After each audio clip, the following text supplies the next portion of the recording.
All right, this is going to be a little summary of the 3rd Earl of Southampton, referred often as just plain old Southampton. Family name Henry Wriothesley. Wiki says no one really knows how to pronounce it, but Wriothesley is one suggestion. He was 11 to 12 years younger than Henry Neville.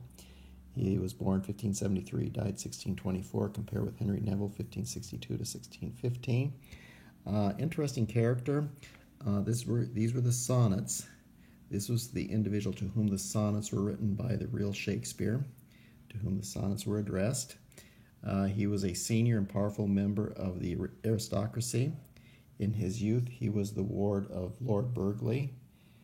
William Cecil, who at the time was England's prime minister for all intents and purposes, or maybe even the chief of staff to Queen Elizabeth I. Neville was 11 years older. He wrote 2 narrative poems that he dedicated to Southampton. One was Venus and Adonis, the other was The Rape of Lucretia. Let's see. Now we will go to Southampton continued.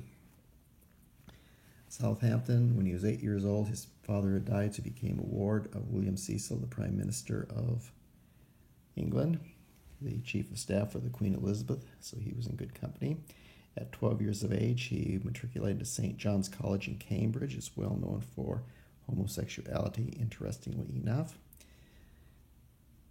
16 years old, he graduated, and in his last year of school at St. John's College, he was admitted to the legal society called Gray's Inn. This is one of the 4 inns in London. He seems to have been a hanger-on in the court of Queen Elizabeth I. When I read his biography, one almost gets the feeling he's sort of a dandy, sort of just hangs around. He's obviously a lawyer. Everybody likes him, but he was not knighted by the Queen Elizabeth until the Knight of the Garter, 1603, by King James I. He was deeply involved in the Essex Rebellion.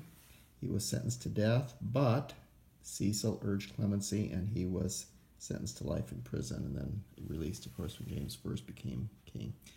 He spent his later life going to plays. Note that that's plural, every day. He was an active member of Virginia Company. This is very important, being an active member of the Virginia Company. That'll come up in other biographies of folks surrounding Shakespeare. When did Neville meet Southampton? Page 98 in my Brenda James book, The Truth Will Out. Probably met him in the mid-1580s. Neville met Southampton when Southampton was a ward at Cecil's house, probably just after Neville married Anne Killigrew. Now, this is interesting. Sir Henry Killigrew and Cecil were related. So if Killigrew and Cecil were related by marrying Anne Killigrew, Neville was also a kinsman of Cecil. And, of course, Cecil and the Neville families did not get along later in life, both involved in the reign of Queen Elizabeth I. Up here, there is some suggestion that the Hampton Roads in Hampton in Virginia were named after Southampton. A reminder that Southampton was really involved in Virginia Company. He was part of the governing council.